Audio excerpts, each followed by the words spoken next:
নমস্কার। মানুষ যেমন ভ্রমণ করতে ভালোবাসে, ঠিক তেমনি পাখিরাও কিন্তু ভ্রমণ করতে ভালোবাসে।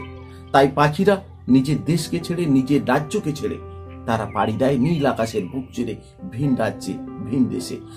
আর সেই পরিযায়ী পাখিরা এসে জমা হয় আমাদের পশ্চিমবঙ্গের রাজ্য। আর পশ্চিমবঙ্গ রাজ্য হয়ে ওঠে পাখিদের স্বর্গ রাজ্য। পশ্চিমবঙ্গের কোথায় কোথায় পাখিদের স্বর্গ রাজ্য রয়েছে, সমস্ত তথ্য থাকছে আজকের এই ভিডিওতে। চলুন আমরা মূল ভিডিওতে ফিরে যাই।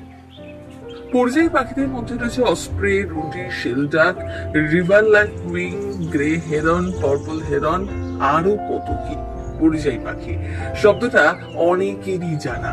প্রায় প্রতি বছর একটি বিশেষ ঋতুতে পৃথিবীর কোনো না কোনো দেশ থেকে বিশ্বের অন্য অঞ্চলে চলে আসে এই পাখিরা।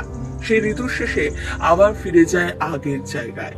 এই আসা যাওয়া চলতে থাকে প্রতি বছর কম বেশি একই সময়কালে। চুপির চড়েও তাই।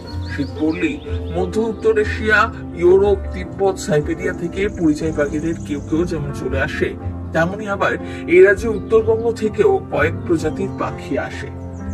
চুপিচড়ে আসল সৌন্দর্য হচ্ছে নৌকো বিহার। এখানে নৌকো করে পাখি দেখাতে নিয়ে যান মাঝি ভাইরা নিজেরাই। ঘন্টাখানেক চুপিচড়ে তারা ঘুরে আনে, অসংখ্য পাখি দেখান। তারাই বলে দেন সব নাম।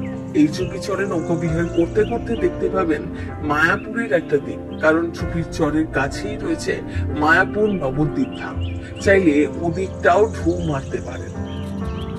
পাখি দেখতে আসা পর্যটকদের জন্য এখানে তৈরি করা হয়েছে কটেজ সহ বহু পরিযায়ী আবাসন। ফেরাপথে কালনার 108 শিব মন্দির আর হংসেশ্বরী মন্দিরেও ঘুরে আসতে পারেন। পুরাণ বলছে সাগর রাজবংশের রাজা ভাগীরথ গঙ্গাকে এই পৃথিবীতে এনেছিলেন, তাই গঙ্গার অপর নাম ভাগীরথী। 3 দশকেরও বেশি সময় ধরে গঙ্গার গতিপথ ঘুরে যাওয়ার জন্য ছাড়ি গঙ্গা তৈরি হয়। হাওড়া কিংবা শিয়ালদা থেকে কাটোয়া লাইনে ট্রেনে চড়ে যান পূর্বস্থলী স্টেশন। সেখান থেকে চুপি, কাষ্ঠশালী, পাখিরালয়তে টোটোতে করেই আসতে পারেন। আর গাড়ি থেকে তো কোনো কথাই নেই। শীতকালে অনেক পরিযায়ী পাখিরা আসে আমাদের দেশে, যার মধ্যে বাদ যায় না আমাদের রাজ্য।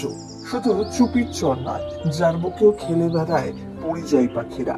এছাড়াও রয়েছে সাঁতরাগাছির ঝিল, রয়েছে নদিয়া এবং পূর্ব বর্ধমানের সীমানা এলাকায় গঙ্গার বুকে নয়াচক। শুধু পাখি নয়, এখানে আবার দেখা মিলে গাঙ্গেয় ডলফিনেরও। তো আজকের ভিডিও এই পর্যন্ত। দেখা হচ্ছে নতুন কোনো পর্বে, নতুন কোনো এপিসোডে। যাওয়ার আগে একটা কথা, এই প্রকৃতিকে বাঁচাতে হলে, এই পাখিদের স্বর্গরাজ্যকে বাঁচাতে হলে, আগামী প্রজন্মের শিশুদের বাঁচাতে হলে, এই পৃথিবীকে বাঁচাতে হলে সকলে সচেষ্ট হন দূষণ রোধে। বেশি করে গাছ লাগান, তবে আমাদের এই পৃথিবী বাঁচবে, আমরা বাঁচব। তো আজকের ভিডিও এই পর্যন্ত। দেখা হচ্ছে নতুন কোনো পর্বে, নতুন কোনো এপিসোডে। যাওয়ার আগে সকলকে নমস্কার, ধন্যবাদ। সকলে ভালো থাকবেন।